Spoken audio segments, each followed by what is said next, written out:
Doctor Baba Saheb Ambedkar open university.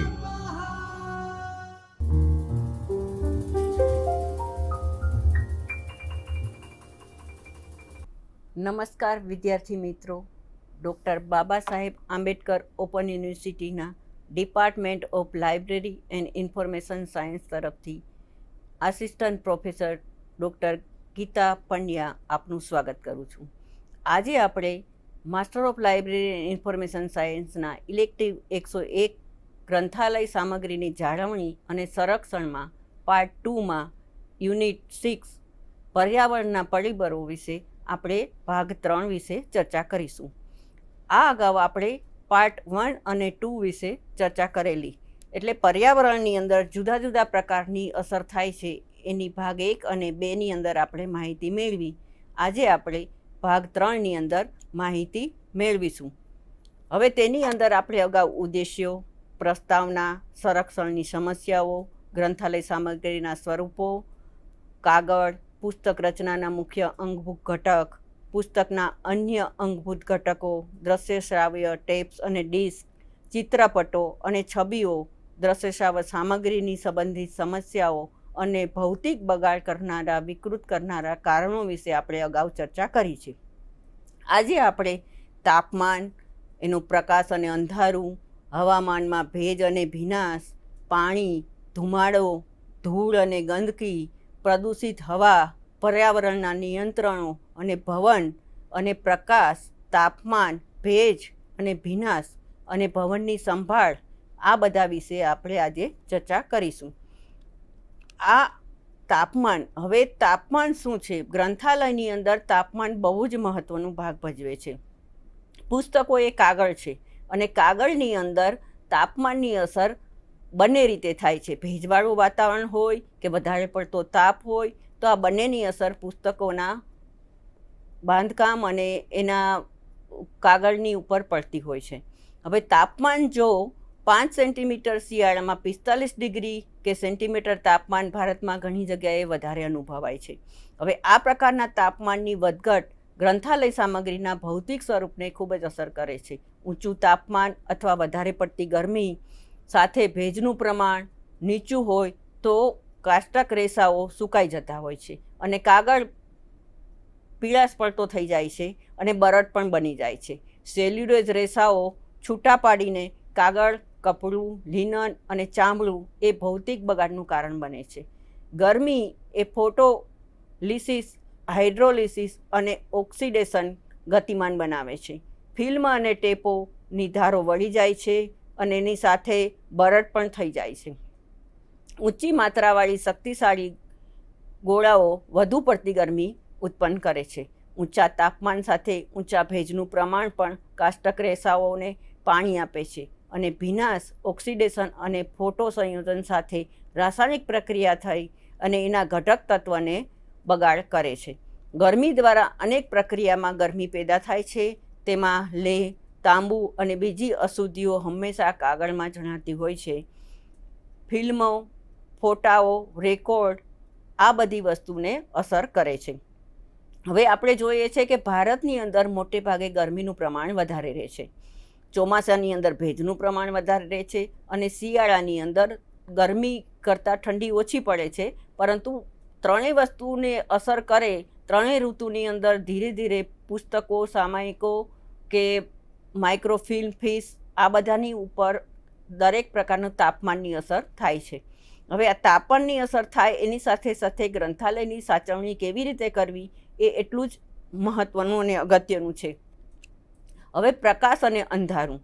કુદરતી પ્રકાશથી પુસ્તકો સારા રહેતા હોય છે, પરંતુ કૃત્રિમ પ્રકાશ અને બીજી કોસ્મેટિક વસ્તુઓ હોય એના લીધે તાપમાનની અસર અને અંધારું અને પ્રકાશની અસર પુસ્તકો ઉપર થાય છે. હવે કેટલાક કિરણો એવા છે કે જેની અંદર કોસ્મિક કિરણો, ગામા કિરણો, એક્સરે કિરણો અને અલ્ટ્રાવાયોલેટ કિરણો. આ અલ્ટ્રાવાયોલેટ કિરણો ઇન્ફ્રારેડ દૂરથી આવતા કિરણો છે અને સૂર્યથી આવતા સીધા કિરણો, અલ્ટ્રાવાયોલેટ કિરણો એ નુકસાન કરનારા છે. એટલે કે જો પુસ્તક ઉપર કે લાઇબ્રેરીની કોઈ પણ મટીરિયલ ઉપર ડાયરેક્ટ પુસ્તકનો પ્રકાશ પડે કે સૂરજનો તડકો પડે તો એ વસ્તુ નુકસાનકારક છે.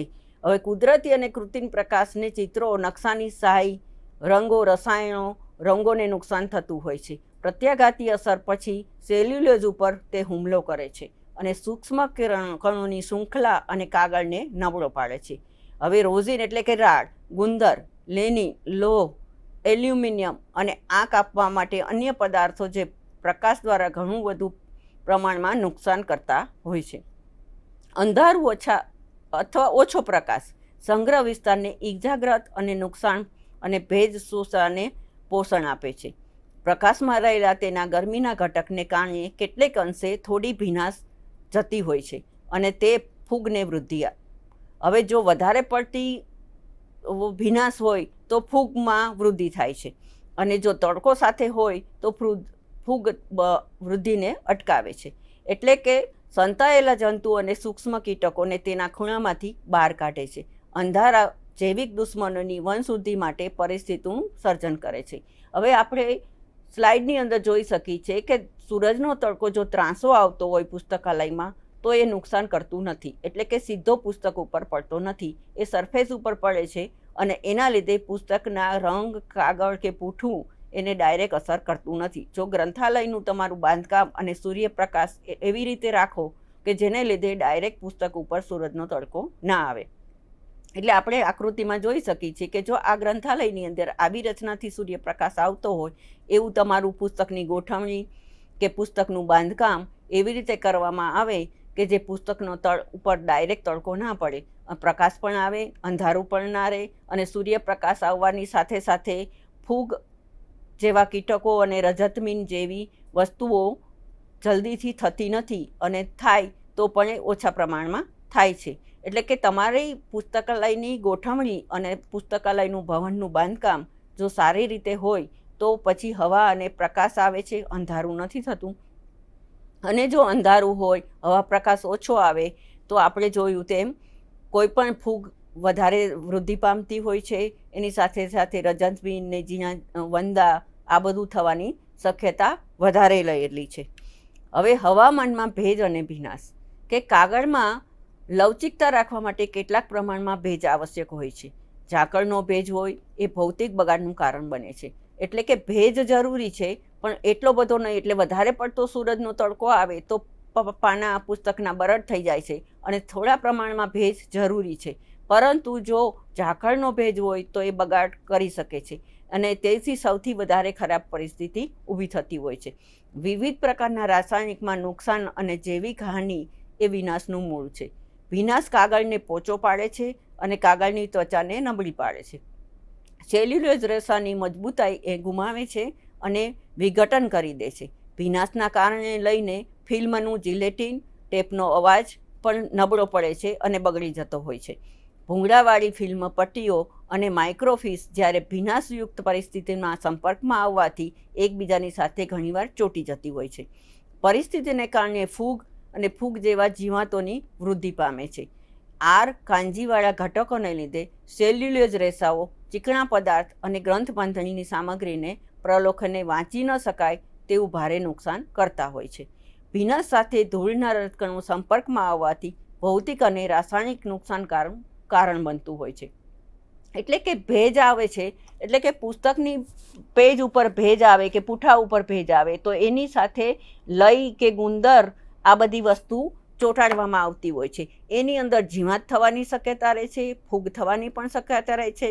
આપણે સ્લાઇડમાં જોઈ શકીએ છીએ કે પુસ્તકની અંદર વધારે પડતું એક જ જગ્યાએ સતત રાખવામાં આવે તો પુસ્તકની લેયર ઉપર આખો ભેજનો થર થતો હોય અને એની સાથે સાથે ફૂગનો પણ થર થઈ જાય છે. અને ફૂગ એ જુદા જુદા કલરની થાય છે. કોઈક વાર ગ્રીન કલરની થતી હોય છે કે કોઈક વાર બ્લેક કલરની થતી હોય છે. અને જો પુસ્તકની સફાઈ વારે વારે કરવામાં ન આવે તો આ ભેજનું આખું લેયર બની જતું હોય છે.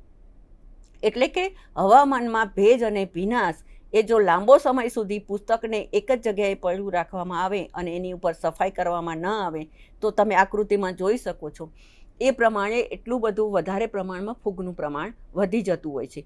એટલે કે ચોમાસાની અંદર સફાઈ એટલી જ મહત્ત્વની છે અને સફાઈ રાખવી પડે છે. હવે આગળ જોઈએ તો પાણી. હવે માણસની નિષ્કાળજી કે કુદરતની આફતો અને અકસ્માતના કારણે આવું થઈ શકતું હોય છે. એટલે કે સંગ્રહાલયના વિસ્તારમાં ધાબુ ચૂવે કે છાપરું ચૂસતું છાપરાની ઉપર પાણી આવતું હોય, તેમજ ખામીયુક્ત પાણીની નળીઓ અને ગટરો કે એની જુદી જુદી પુસ્તકાલયની અંદર જો રચના છે એની અંદર ભેજ આવે તો પાણી પણ ભરાઈ શકતું હોય છે. વરસાદનું પાણી આવે એ કુદરતી આફત છે, પરંતુ ગ્રંથાલયની અંદર જો તમારી પાણીની લાઈન હોય, એ પાણીની લાઈનની અંદર ભૂંગળા તૂટી જાય તો પાણી જુદી જુદી રીતે ગમે તે જગ્યાએ ભેજની પરિસ્થિતિ ઊભી કરતી હોય છે. બારી બારણા તૂટેલા હોય અને વરસાદના સમયમાં બારી બારણા તૂટેલામાંથી પાણી આવી શકતું હોય છે. હવે એના માટે આપણે ચોમાસાની અંદર બારી સતત બંધ રાખવી જોઈએ અને કાચની બારી રાખવી પડે, એટલે અજવાળું પણ આવે અને હવા ઉજાસ શક્યતા ઓછી થઈ જાય છે. પણ પાણી જ્યાંથી ચૂતું હોય એ બારી કાયમ માટે બંધ રાખવી પડતી હોય છે. અને કાચની રાખવાથી તેમાંથી પ્રકાશ આવી શકે છે, પરંતુ હવા નથી આવી શકતી. તો એના માટે ઉપર છાજલી કરવી પડે કે જેના લીધે બારીમાંથી પાણી ન આવે.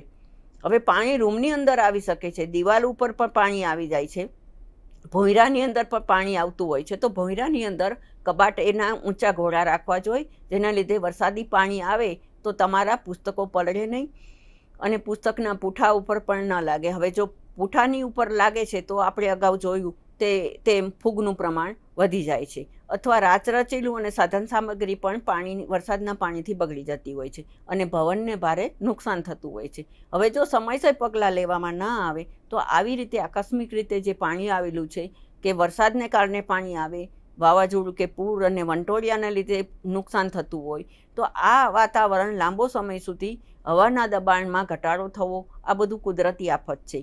અને આ કુદરત આફતને બચાવવા માટે તમારે પહેલેથી પ્રિકોશન રાખવા જોઈએ, કારણ કે આપણને ખબર નથી કે ક્યારે આ પ્રકારની ચોમાસાની અંદર વરસાદ આવે એ આપણને ખબર છે. તો એની પહેલાં આપણે એવા પગલાં ભરવા જોઈએ કે ચોમાસાની અંદર વરસાદનું પાણી જો આવતું હોય તો દરવાજાની બહારની બાજુ થોડીક પાળી કરી દેવી જોઈએ, અથવા તો બારી બારણા જો તૂટી ગયા હોય તો એને સમારકામ કરી દેવું જોઈએ.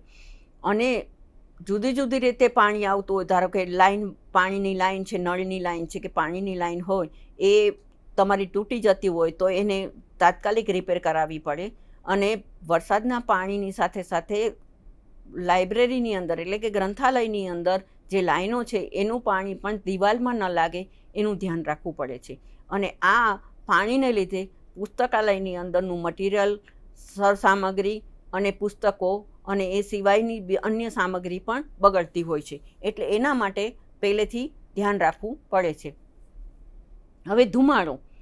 શહેરના વિસ્તારમાં વિશેષ પ્રમાણમાં વાતાવરણમાં ગીચતાને લીધે જે વધારે વાહનો હોય અને પબ્લિકનો વધારે વસવાટ હોય છે અને ઔદ્યોગિક વિસ્તાર વધારે હોય તો એની હવા સ્થગિત થતી હોય છે. અને ધુમાડામાં કોલસાના બળતા અને ઔદ્યોગિક કોલસાની ધૂણી, રેસાઓ, મોટે ભાગે આ બધી અન્ય વસ્તુઓ હવાની ધૂણીમાં હોય છે.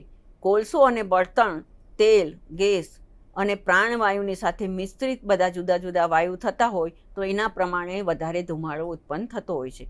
હવે શહેર વિસ્તારની અંદર ગીચતા, જુદા જુદા પ્રકારના વાહનો, કુદરતી ગેસ કે ડીઝલના વાહનો, આ બધાને કારણે મોટા પ્રમાણમાં ધુમાડો પેદા થતો હોય છે. ઔદ્યોગિક ભઠ્ઠીઓમાં રાસાયણિક અશુદ્ધિઓ સાથે અન્ય પ્રકારના ધુમાડા હોય છે. હવે ધુમાડાની રાસાયણિક વસ્તુમાં પૂરેપૂરી વિવિધ પ્રકારના કાર્બન ડાયોક્સાઇડ, નાઇટ્રોજન અને વિશેષ રૂપે સલ્ફર તેમાં હોય છે.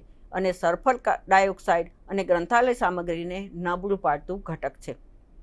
સલ્ફર ડાયોક્સાઇડ કોલસો અને બળતણ તેલના યાંત્રિકરણ માટે આડ પેદાશ છે. એ પોતે ગ્રંથાલયની સામગ્રીને નુકસાન કરતું નથી, પરંતુ ભેજ અને દ્રવ્યોને લઈને કાગળની અંદરમાંથી અશુદ્ધિઓ સાથે ધાતુવાળી અશુદ્ધિઓ લોખંડ અને તાંબાના કાટરૂપે પ્રતિક્રિયા કરે છે. કાગળને ખૂબ જ નુકસાન કરે છે અને આધુનિક કાગળમાં ધાતુકીય અશુદ્ધિઓનો સામાન્યપણે જોવા મળે છે.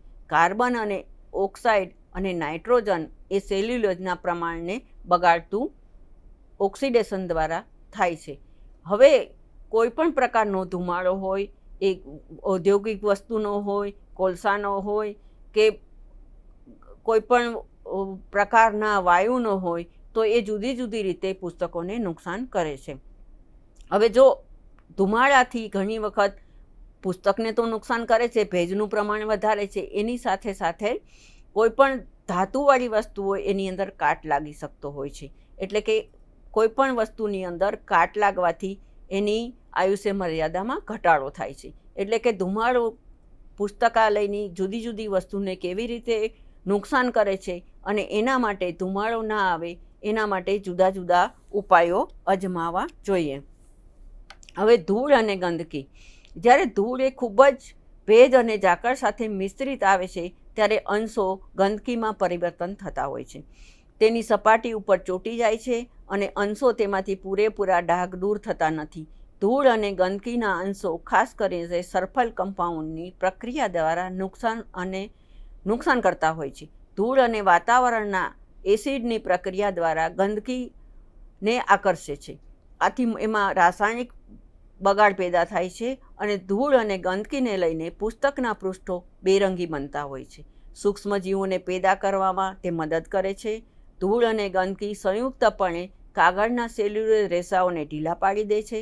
પુસ્તકોના ખુલ્લા ભાગો ઉપર ધૂળ અને ગંદકીના કારણે એને લીધે નુકસાન થતું હોય છે. તે દ્રશ્ય શ્રાવ્ય વસ્તુઓ માટે ધૂળ નુકસાન કરતા હોય છે અને ટેપ અને ડિસ્કના ધ્વનિને નુકસાન કરે છે. આમ જોઈએ તો મોટાભાગે દ્રશ્ય શ્રાવ્ય સાધનોનો ઉપયોગ કરતી વખતે તે નુકસાન કરતી હોય છે. હવે આપણે જોઈએ તો ધૂળ કોઈ પણ વસ્તુ ઉપર લાંબો સમય સુધી પડી રહે છે ધૂળ, તો એ સરફેસ ઉપર ધૂળના થર થાય છે.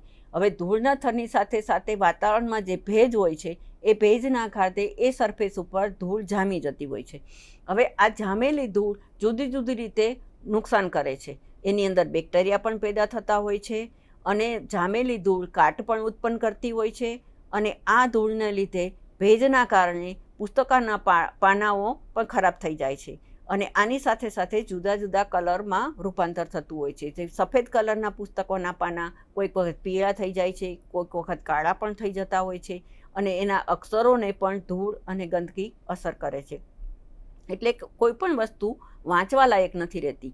હવે ધૂળ ને ગંદકીના લીધે માઇક્રોફિલ્મ એ વસ્તુ પણ ગંદી થઈ જાય છે અને એના વોઇસ ઉપર અસર થાય છે. એટલે કે જે દ્રશ્ય શ્રાવ્ય વસ્તુઓ જ્યારે વગાડવામાં આવે અથવા ધ્વનિ હોય એ ધ્વનિના નુકસાન કરે છે. એટલે ધ્વનિ પ્રોપર રીતે જે વાગવું જોઈએ એ વાગી શકતું નથી. એટલે કે ધૂળ અને ગંદકી એ પણ ગ્રંથાલયની અંદર વિવિધ સામગ્રી, પુસ્તકો અને સાથે સાથે પુસ્તક સિવાયની દ્રશ્ય શ્રાવ્ય સામગ્રીને નુકસાન કરતા હોય છે. હવે એના માટે આપણે ઉપાયો અજમાવવા જોઈએ. હવે પ્રદૂષિત હવા. હવે ચોખ્ખી શુદ્ધ હવા વિના લાંબા સમય સુધી ગ્રંથાલયમાં ગ્રંથાલય સામગ્રીને સુરક્ષિત રાખી શકાતી નથી. પુસ્તકાલયની અંદર જે માણસને યોગ્ય પ્રમાણમાં શુદ્ધ ઓક્સિજનની જરૂર પડે છે એવી રીતે પુસ્તકો અને અન્ય સાધન સામગ્રીને પણ સારી હવા એટલે કે શુદ્ધ હવાની જરૂર પડે છે. હવે ગ્રંથાલયની સામગ્રીનો સાચો શત્રુ હવા અને મલિન હવા છે.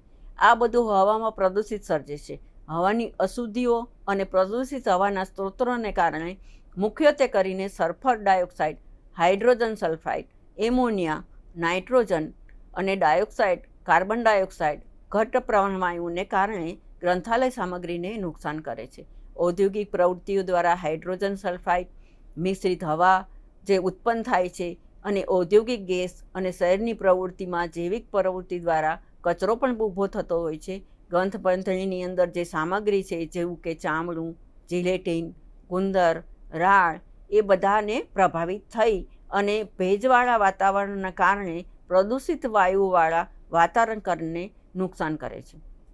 આ બધી અશુદ્ધિઓ એવી છે કે તરત જ રાસાયણિક પ્રક્રિયા દ્વારા નુકસાન કરનારી પ્રક્રિયા બનતી હોય છે. પ્રદૂષિત હવાને કારણે કાગળના સેલ્યુલોઝ રેસાઓ અને બંધારણની સામગ્રીનું વિઘટન કરે છે. એટલે કે વાતાવરણની અંદર જેવી રીતે ભેજ, ધૂળ એવી રીતે પ્રદૂષિત હવા પણ પુસ્તકો અને પુસ્તકાલયની સામગ્રીને અસર કરતી હોય છે. હવે આના માટે આપણે જાણીએ છીએ કે કોઈ પણ પુસ્તકને જોઈન્ટ કરવા માટે કે સાંધવા માટે કે એનું બાઇન્ડિંગ કરવા માટે ગુંદર ને રાળ એ ચીકણા પદાર્થ વાપરવામાં આવે છે. એની અંદર પ્રદૂષિત હવા જાય છે ત્યારે એ બધી અશુદ્ધિને કારણે એની અંદર બેક્ટેરિયા પણ ઉત્પન્ન થાય છે અને એને કારણે પુસ્તકાલયની આયુષ્ય મર્યાદામાં ઘટાડો થતો હોય છે. હવે પર્યાવરણના નિયંત્રણો. હવે આપણે આના માટે શું કરી શકીએ? જોયું કે પ્રદૂષિત હવા હોય, જુદા જુદા પ્રકારની ધૂળ છે, ગંદી ધૂળ છે, વાતાવરણને નુકસાન કરે છે. તો એના માટે નિયંત્રણ કરવા શું કરવું જોઈએ? તો કે ગ્રંથાલય સામગ્રીને સુરક્ષિત રાખવા માટે 2 પાસા મહત્ત્વના છે. એને અટકાવવાના ઉપાય કરવા જોઈએ અને ઉપચારાત્મક ઉપાય અને પૂરતી દેખભાળ રાખવી જોઈએ. હવે ધૂળ અને કચરાને સફાઈ સંગ્રહ ભંડારના સમયે નિરીક્ષણ કરવું જોઈએ. એટલે પુસ્તકાલયને મોટે ભાગે દર 2-3 દિવસે ટોટલી એના ખાના સાફ કરવામાં આવે તો મોટે ભાગે ધૂળ લાગતી નથી. અઠવાડિયામાં 1 વખત તો પુસ્તકાલયને એના પુસ્તક જે રાખ્યું છે ત્યાં ખાના સાફ કરવા જોઈએ. એટલે કે ધૂળ લાગેલી હોય તો એ જતી રહે છે. એની સાથે સાથે ભેજ પણ લાગેલો હોય તો પુસ્તકની સરફેસ ઉપરથી આપણને એને લૂછવાથી ભેજ પણ ઓછો થઈ જાય છે. એટલે કે ટોટલી એની કાળજી રાખવી જોઈએ. ધૂળ અને કચરાને સફાઈ કરવાથી, ભંડારની અંદર નિરીક્ષણ કરવાથી આ સમસ્યા હલ થાય છે. ભૌતિક રીતે, રાસાયણિક, જીવનશાસ્ત્રો અને અન્ય ઘટકો દ્વારા કોઈપણ જાનહાનિ, હાનિકારક નુકસાન થતું અટકાવવું જોઈએ. આ બધા ઘટકો કરવાથી એનું નુકસાન ઓછું થાય છે અને રાસાયણિક અને જીવજંતુઓ હટાવવામાં જીવનશાસ્ત્રી ઘટકો દૂર કરી શકે છે. ઉપરાંત એવા પણ સર્જનાત્મક પગલાં લેવા જોઈએ કે જે સામગ્રીને નુકસાન થયેલું છે એ સામગ્રીને નુકસાન થયેલા ભાગને આપણે રિપેર કરવી જોઈએ. એટલે કે જો પુસ્તક ઉપર ભેજ લાગ્યું હોય તો એને કોરા કપડાથી લૂછી શકાય છે, અથવા એના ઉપર ડાઘ લાગ્યા હોય તો બાજુની આકૃતિમાં આપી છે કે ડાઘ લાગેલા હોય તો એના ઉપર આપણે જુદી જુદી રીતે રાસાયણિક ઉપયોગ કરી અને એને દૂર કરી શકાય છે.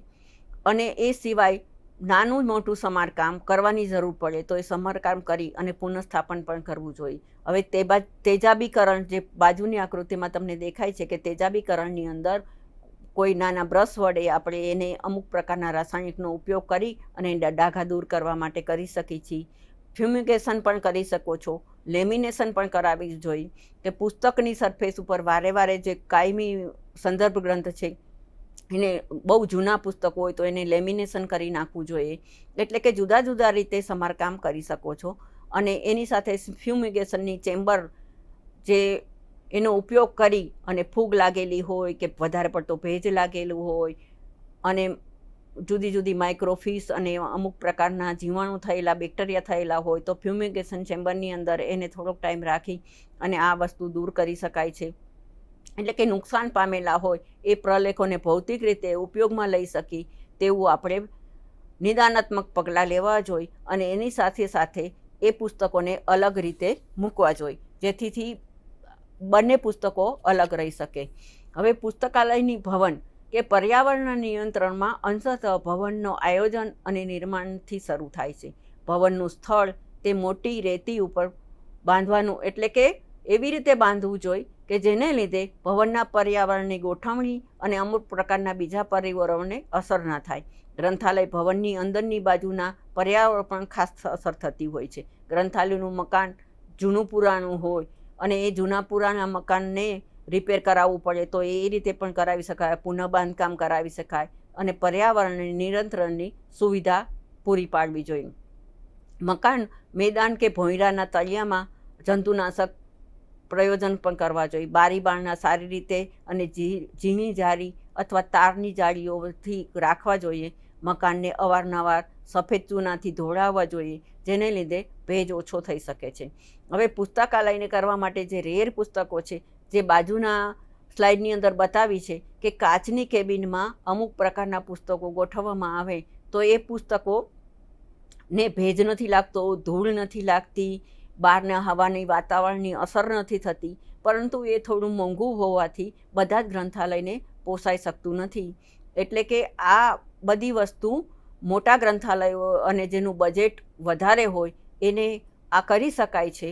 પરંતુ જો તમે એક વખત ખર્ચો કરો તો લાંબા સમય સુધી પુસ્તકો બગડતા નથી. એટલે તમે એ તમારી બચત પણ કરી શકો છો કે એક વખત ખર્ચો કરવા કાચની કેબિન આવી બનાવી અને અથવા તો કાચના કબાટો કરી, લોખંડના કબાટની અંદર કાચના બારી બારણા રાખી અને તમે એવી રીતે રાખી શકો કે જેને લીધે પુસ્તકની અંદર ધૂળ, ધુમાડો, ભેજ આ બધી વસ્તુની અસર થતી નથી. એટલે કે પુસ્તકો ખુલ્લા કબાટમાં રાખવાના કરતાં કાચવાળા દરવાજા બંધ બારી બારણા રાખી છે એવી રીતે કબાટના આગળની સરફેસ કાચવાળી રાખવાથી પુસ્તકો જોઈ પણ શકાય છે અને અંદર નુકસાન થયું હોય તો એ આપણને જોઈ પણ શકીએ છીએ. એટલે કે એવી રીતે વ્યવસ્થા કરવી કે જેના લીધે લાંબા સમય સુધી પુસ્તકો બગડતા ના હોય, તો તમારો ખર્ચો પણ બચી જાય છે અને પુસ્તકની એક વખતની ખરીદી અને વાતાવરણની અસર એને થતી નથી. હવે પ્રકાશ. ગ્રંથાલય ભવનની અંદર પ્રકાશનું નિયંત્રણ કરી શકીએ છીએ. રંગીન કાચની બારીઓ, સામાન્ય રીતે પીળા અથવા લીલા રંગની બારીઓ અલ્ટ્રાવાયોલેટ કિરણો નિયંત્રણ રાખવામાં મદદ કરે છે અને અન્ય નુકસાન કરનારા એવા સૂર્યપ્રકાશના કિરણોને, વરસાદનું પાણી અને બહારથી આવતી ધૂળને રોકવા માટે પડદાઓ રાખવા જોઈએ. અને એની સાથે સાથે બારીની લાકડાની ઉઘાડ બંધ કરી શકાય એવી બારી રાખવી જોઈએ અને ફ્લોરોસન્ટ ટ્યુબ અલ્ટ્રાવાયોલેટ કિરણો ગળાઈને આવે તેવા ઢાંકણવાળી લાઇટ રાખવી જોઈએ અથવા સરળતાથી ખસી શકે તેવી ટ્યુબલાઇટ પણ ઉપયોગ કરવો જોઈએ. પ્રકાશ અને અંધારું એ બેઉ એકબીજાના દુશ્મન છે. ગ્રંથાલયના મિત્રો પણ છે, કારણ કે ગ્રંથાલયની કામકાજમાં સમયમાં પ્રકાશ ઓછો હોય તો કામ કરવામાં મુશ્કેલી પડે છે, પરંતુ વધારે પડતો તાપ અને વધારે પડતા લાઇટના મોટા બલ્બો પુસ્તકને વધારે ગરમી આપવાથી ઘણીવાર પુસ્તકોના પાના બરડ પણ થઈ જતા હોય છે. એટલે કે મીડિયમ કક્ષાના બલ્બો રાખવા જોઈએ, વધારે પડતા ગરમ હોય એવા નહીં. અને કુદરતી પ્રકાશ આવતો હોય તો વધારે સારું છે કે જેના લીધે સ્ટાફને કામ કરવામાં સરળતા રહે છે. હવે તાપમાન. ગ્રંથાલયની સામગ્રીને સુરક્ષા રાખવા સાથે સાથે ઓરડાનું તાપમાન ગ્રંથાલયની અંદર 20 થી 25 સેલ્સિયસ અને ભેજનું પ્રમાણ 44 થી 55% જેટલું રાખવું જોઈએ. આ પરિસ્થિતિની રચના વાતાનુકૂલની રચના દ્વારા થઈ શકે છે. કોઈ પણ ભારત દેશની અંદર જોઈએ તો તાપમાન થોડું વધારે રહે છે અને ભેજનું પ્રમાણ ઓછું હોય છે. ચોમાસામાં ભેજનું પ્રમાણ રહેતું હોય છે, તો એને સાથે સાથે આપણે જોઈ શકીએ છીએ કે જુદા જુદા પ્રકારની વ્યવસ્થા કરવામાં આવે છે. હવે નિયંત્રણ કરવા માટે જો તમારે ગ્રંથાલયનો અગાઉ જોયું તે પ્રમાણે બજેટ હોય તો તમે એ રીતે તેનો ઉપયોગ કરી શકો છો. અત્યારે મોટા પ્રમાણમાં ઘણા બધા યંત્રો અત્યારે બહાર નીકળ્યા છે કે જેના લીધે તમે તમારું વાતાનુકૂળની સાથે સાથે એર કન્ડિશનની સાથે સાથે તમારી હવાનું તાપમાન પણ સારું રાખી શકે એવા યંત્રો આવે છે. બારી બારણા રાખવા પણ બારી બારણા મોટે ભાગે બંધ રાખવા જોઈએ. બારી રંગીન અને કાચથી મઢેલી હોવી જોઈએ. બારીને ખુલ્લી રાખવી હોય તો તેમાં ખસખસના પડદા રાખવા જોઈએ. અને જો ઉનાળાની અંદર વાતાવરણને ઠંડુ રાખવા પડે, જુદા જુદા પ્રકારના પડદાની વ્યવસ્થા પણ કરી શકો છો. અને જમીનની સફાઈ પણ સારી રીતે થયેલી હોવી જોઈએ. ગ્રંથ ભંડારમાં હવા બહાર ફેંકે એ ટાઈપના પંખાઓ પણ રાખવા જોઈએ. અને ફિટકરી એટલે કે જુદા જુદા ભેજ શોષક સાધનો પણ રાખી શકો છો. હવાનું પરિભ્રમણ થાય અને ઝડપી થાય એવા પંખાનો ઉપયોગ કરી શકો છો. સૂર્યાસ્ત પછી ગ્રંથાલયનું કામકાજ બંધ થાય ત્યાં સુધી બારી ખુલ્લી રાખવી જોઈએ. એટલે કે તાપમાનને અસર કરતા લીધા જુદા જુદા રસ્તાઓ ગ્રંથાલય અપનાવવા જોઈએ, જેના લીધે કે ગ્રંથાલયની અંદર બહુ વધારે પડતો ભેજ પણ ન રહે, સૂકું વાતાવરણ પણ ન રહે. એટલે કે માપસરનું પ્રમાણનું વાતાવરણ રહે એ રીતે જુદી જુદી સાધન સામગ્રીનો ઉપયોગ કરવો જોઈએ. હવે ભેજ અને ભીનાશ. ભેજને ટકાવવા માટે ભેજ માપસરનું હોય તો વાંધો નથી આવતો. હવે એના માટે ભેજ માપક યંત્ર એટલે કે હાઇડ્રોમીટર આવે છે, તેનો ઉપયોગ કરવો જોઈએ. જેમાં 2 થર્મોમીટર, એકમાં સૂકો ગોળો એટલે કે એક સૂકો બલ્બ આવે છે અને બીજામાં ભીના ગોળા હોય છે. સાપેક્ષ રીતે ભેજનું પ્રમાણ એનાથી મપાય છે અને તાપમાન માપવાનું થર્મોમીટર પણ રાખવામાં આવે છે. અને તાપમાન સાથે સાથે સાપેક્ષ ભેજ નોંધવામાં આવે છે અને નિરપેક્ષ પણ ભેજ નોંધવામાં આવે છે. ભેજનું પ્રમાણ 70% અથવા વધુ હોય તો ભેજ મુક્ત કરવામાં પગલાં લઈને 55% સુધી ભેજનું પ્રમાણ કરવું જોઈએ. ભેજ વિહીન કરવા માટે જલ શોષક એવા સાધનો જેમ કે સિલિકા જેલ છે અથવા જલવહિની છે, કેલ્શિયમ ક્લોરાઇડ જેવી વસ્તુઓનો ઉપયોગ થઈ શકે છે. હવે ગ્રંથાલયની અંદર આનો ઉપયોગ કરવાથી સંતોષકારક પરિણામ મળતા હોય છે. હવે એક સંગ્રહાલયની આનો ઉપયોગ કરવા સંતોષકારક મેળવવા માટે સરેરાશ 2.3 કિલોગ્રામ સિલિકા જેલ અને 25 ઘન મીટર વિસ્તાર ખંડની અંદર 70% તેને ભેજનું પ્રમાણ હોઈ શકે છે. એટલે કે મકાનમાં વરસાદનું પાણી જરા પણ આવે નહીં એનું પણ ધ્યાન રાખવું જોઈએ. પાણી ચૂસવામાં અથવા બંધ કરી શકાય એવી રીતે ભીનાશને રોકવા માટે જુદા જુદા પ્રયત્ન કરવા જોઈએ. ગ્રંથાલયની અંદર બાજુની આકૃતિમાં આપણે સિલિકા જેલના તૈયાર પેકેટો પણ મળતા હોય છે અને બહારથી લઈ આવી અને આપણે ગ્રંથાલયની અંદર પેકેટ પણ બનાવી શકતા હોય છે, એટલે કે એ તમને થોડું સસ્તું પડે છે. બહારથી તૈયાર પેકેટો લાવવા થોડા મોંઘા હોય છે, એટલે કે જુદી જુદી રીતે ભેજનો અને ભીનાશનો ઉપયોગ કરવા માટે આપણે એને ઉપયોગ કરી શકીએ છીએ. હવે ગ્રંથાલય ભવનની સંભાળ. હવે ગ્રંથાલય ભવનની અંદર ધૂળ અને કચરો ભેગો થાય તો એના માટે ગ્રંથાલયનો સ્ટાફ, એટલે કે પટાવાળા હોય કે સફાઈ કામદાર હોય, એ બધાને એને જુદા જુદા સમયે એને સફાઈ કરવા માટે કબાટની અંદર સફાઈ કરવી જોઈએ, સફાઈનું સમયપત્રક બનાવવું જોઈએ અને અમુક ટાઈમ નક્કી કરી દેવો જોઈએ કે અઠવાડિયામાં 2 વખત અમુક પ્રકારના કબાટોની સફાઈ થઈ એને પુસ્તકોને લૂછવામાં આવે. અને એની અંદર ઘણી વખત જુદા જુદા પ્રકારની આપણે જોયું સિલિકા જેલ કે એ બધું રાખી અને એનું કરે છે. પહેલાંના જમાનાની અંદર કોલસો પણ રાખવામાં આવતો હતો. જ્યારે આ સિલિકા જેલ નહોતી બની ત્યારે કોલસાનો ઉપયોગ થતો હતો. એવી જ રીતે અગાઉ કડવા લીમડાના પાંદડા પણ રાખવામાં આવતા હતા, જેને લીધે જીવાતને જીવજંતુ ના થાય. એટલે કે જુદી જુદી રીતે આ કાર્ય માટે સ્પેશિયલ ટાઈમ તમારે ફાળવવો પડે અને એના માટે ટાઈમ ટેબલ બનાવવું પડે. સપ્તાહની અંદર અમુક નક્કી કરેલા દિવસે સફાઈ થવી જોઈએ અને અમુક પ્રકારના વેક્યુમ ક્લીનરનો પણ ઉપયોગ કરી શકો છો. એની સાથે સાથે ગંદા પુસ્તકોના જૂથમાં ધૂળની ખરાબ અને નરમ માટીના થર જામી ગયા હોય કે કરોળિયા થયા હોય, ઝાડા થયા હોય, ધૂળ ચોટેલી હોય કે જંતુનો ચેપ હોય, તો આ બધા પુસ્તકોને અલગ રાખી અને સફાઈ કરેલા પુસ્તકો અને સફાઈ કરવાની બાકી હોય એવા પુસ્તકોને અલગ કબાટમાં રાખવા જોઈએ. અને પુસ્તકોની સફાઈ સંપૂર્ણ થઈ જાય પછી એની અંદર જો કંઈક વસ્તુ તૂટી ગઈ હોય તો એનું સમારકામ કરવું જોઈએ અને એ રીતે પુસ્તકોના પછીથી એક સરખા ગોઠવી દેવા જોઈએ. માત્ર પુસ્તકો જ નહીં પણ પુસ્તકની છાજલીઓ ગ્રંથ ભંડારમાં બધાને જીવજંતુ રહિત રાખવા માટે એની સફાઈ પણ થવી જોઈએ. શુદ્ધિકરણ વર્ષમાં 2 વાર અથવા 3 વાર કરવું જોઈએ. એટલે કે તમે પુસ્તકોને વારાફરતી કબાટોની નક્કી કરેલી ગોઠવણી કરી અને વારાફરતી બધાને અઠવાડિયાની અંદર એક વખત સાફ થાય એવી વ્યવસ્થા કરવી જોઈએ. હવે આના લીધે શું થશે કે પુસ્તકોની સાર સંભાળ રાખવાની સાથે સાથે પુસ્તકોની આયુષ્ય મર્યાદા વધી જશે. એટલે કે પુસ્તકોને ધૂળથી, હવાના ભેજથી કે ફૂગ લાગવાથી કે આ વરસાદના પાણી કે બીજા ભેજના કારણે પુસ્તકોના પાના ભીના થવા, આ બધાની અંદર તમે જુદા જુદા પ્રકારની સફાઈ અને સાથે સિલિકા જેલ જેવા વસ્તુનો ઉપયોગ કરો કે એર કન્ડિશનનો ઉપયોગ કરો. આ રીતે ઉપયોગ કરવાથી પુસ્તકની અને માઇક્રોફિલ્મ આયુષ્ય મર્યાદા વધી જતી હોય છે. હવે પર્યાવરણના ઘટકો અંગે વિચારીએ તો તાપમાન, ભેજ, પાણી, પ્રકાશ, હવા, મલિનતા, ધૂણી, ધૂળ અને અન્ય નુકસાન કરનાર ઘટકો સાથે સંબંધ ધરાવે છે. હવે વાતાવરણ અને હવામાનની પરિસ્થિતિને ગ્રંથાલય સામગ્રીના ભૌતિક પરિસ્થિતિઓ પર આ તમામની અસર થતી હોય છે. વિશેષ કરી તો નુકસાન કરનારા આ બધી વસ્તુ કારણ છે. હવે આદર્શ પર્યાવરણ બધી સામગ્રીને લાંબા સમય સુધી સુરક્ષિત રાખવામાં મહત્વનો ભાગ ભજવે છે.